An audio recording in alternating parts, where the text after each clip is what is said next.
सबसे पहला क्वेश्चन देखिए, गणित का प्रतिष्ठित शास्त्र रामानुजन पुरस्कार 2023 किसे प्रदान किया जाएगा?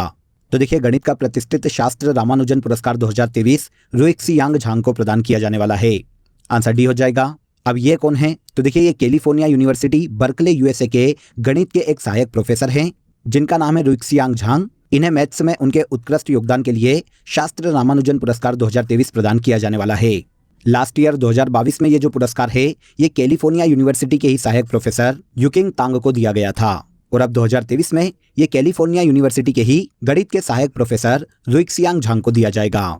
अब देखिए, कंफ्यूजन आपको इस पुरस्कार पर होगा कि ये पुरस्कार दिया क्यों जाता है, किस क्षेत्र में दिया जाता है या किसे दिया जाता है। तो देखिए, ये पुरस्कार तमिलनाडु की एक यूनिवर्सिटी के द्वारा दिया जाता है जिसका नाम है शास्त्र यूनिवर्सिटी। इसके द्वारा विश्व भर में गणित में योगदान देने वाले जो प्रोफेसर हैं जो कि 32 वर्ष से कम आयु के हैं उन्हें शास्त्र रामानुजन पुरस्कार से सम्मानित किया जाता है।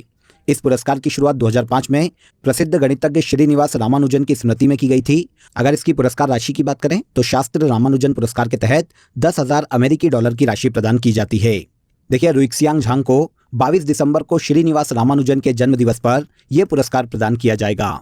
सबसे पहली बार यह पुरस्कार 2005 के बाद मंजुल भार्गव और कन्नन सुंदर राजन को दिया गया था। देखिए दोस्तों, क्वेश्चन को यहाँ पर डिटेल के साथ प्रोवाइड किया गया है जो एग्जाम के लास्ट टाइम रिवीजन में आपको बहुत हेल्प करता है, तो एक बार जरूर क्लिक करें। चलिए आगे बढ़ते हैं। सेकंड क्वेश्चन देखिए, हाल ही में डॉक्टर दिनेश दास को किस संवैधानिक आयोग का सदस्य नियुक्त किया गया है?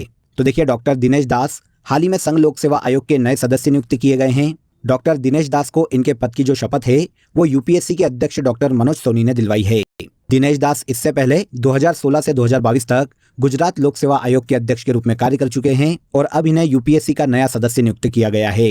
अब देखिए, यूपीएससी की बात करें, संघ लोक सेवा आयोग की बात करें तो ये एक संवैधानिक संस्था है। इंडियन कॉन्स्टिट्यूशन के पार्ट 14 में आर्टिकल 315 से लेकर 323 तक संघ और राज्य लोक सेवा आयोग से संबंधित प्रावधान किए गए हैं। वर्तमान में यूपीएससी के अध्यक्ष के पद पर अभी हमने बात की मनोज सोनी हैं और इसका हेडक्वार्टर नई दिल्ली में स्थित है। दिनेश दास हाल ही में यूपीएससी के नए सदस्य नियुक्त किए गए हैं। आगे आ जाइए, हिमालयी फिल्मोत्सव के दूसरे संस्करण का आयोजन कहाँ किया जा रहा है?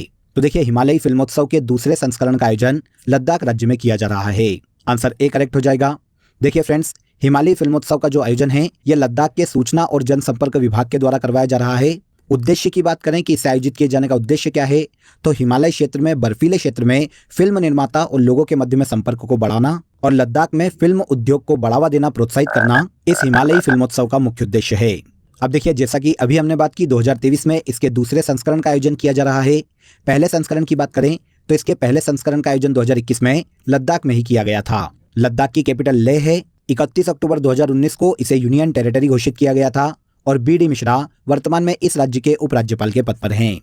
15वें ताशकंद अंतर्राष्ट्रीय फिल्म महोत्सव में भारतीय प्रतिनिधि मंडल का नेतृत्व किसने किया?